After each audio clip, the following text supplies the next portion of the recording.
সালমান শাহ যখন মারা যায় আমার বয়স তখন 14-15 বছর। তো আমি ঢাকায় থাকতাম, ঢাকায় কাঁঠালবাগান এলাকায় থাকতাম। আমি নিয়মিত এফডিসির সামনে প্রায় যাইতাম শুধু সালমান শাহ দেখার জন্য।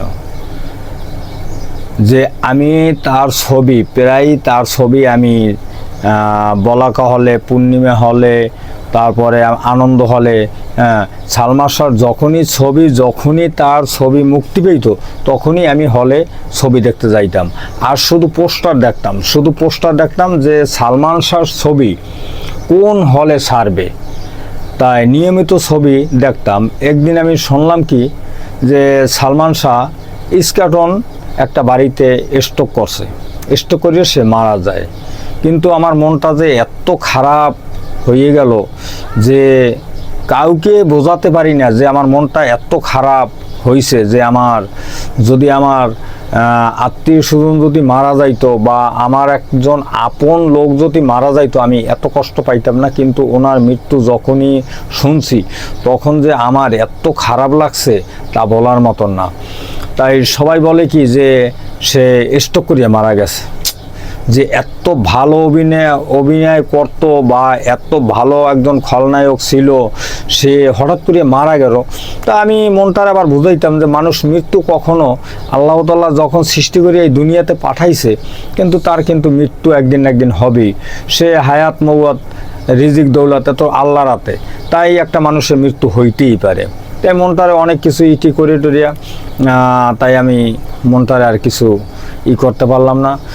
এখন সে 28 থেকে 30 বছর পরে সে একটা ভালো মানুষ, সে যদি ভালো কাজ যদি করে বা সে একজন নায়ক ছিল, সে একজন ভালো নায়ক ছিল, একজন সৎ নায়ক ছিল, সে এখন 30 বছর পরে সে তারে কে মারছে না মারছে, কে কি করছে সম্পূর্ণ সব এখন আবার তার সেটাই প্রমাণটা এখন উপরে তুলে উঠছে।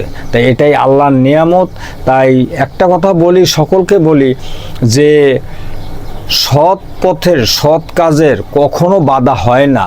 সৎ একটা মানুষ যদি সৎ কাজে কোনো মামলা মকদ্দমায় যদি ভাজে, তার কিন্তু কোনো সাজা হবে না, সে একদিন সে ছাড়া পাবি। এটাই সত্য। যে আমি সালমান শাহকে খুব ভালোবাসতাম, আমার অন্তর দিয়ে খুব ভালোবাসতাম। তার ছবি আমি নিয়মিত দেখতাম এবং আমি মৃত্যুর পরে আমি তার জন্য অনেকবার দোয়াও করছি যে আল্লাহ তুমি তার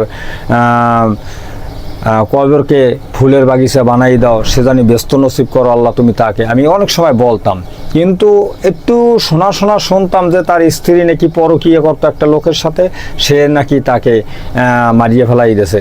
তাই এটা তো আর নিজের চোখে দেখি নাই, তাই এটা বিশ্বাসও করাটা ঠিক নেই। একটা গুজব কথা, এটা বিশ্বাস করাটা যদি চোখে না দেখে বা কানে যদি কাছাকাছি না শোনে তাই ওটা বিশ্বাস করা উচিত না। তাই এখন বোঝা গেছে যে সত্যিকারের সত্য জিনিসটা সর্বসময় কিন্তু তার সাপোর্ট কিন্তু আছেই। এটাই বলি আপনাদের সকলকে বলি, যারা এই সালমান শাহর সাপোর্ট ছিলেন বা সালমান শাহকে ভালোবাসতেন, তারা আমার ভিডিওটা সবাই একটু লাইক শেয়ার কমেন্ট করবেন। আর আপনাদেরকে সকলকে বলি যে সর্বসময় সৎ পথে চলবেন, সৎ কাজ করবেন, এটাই বাস্তব। আসসালামু আলাইকুম, ভালো থাকবেন, সুস্থ থাকবেন।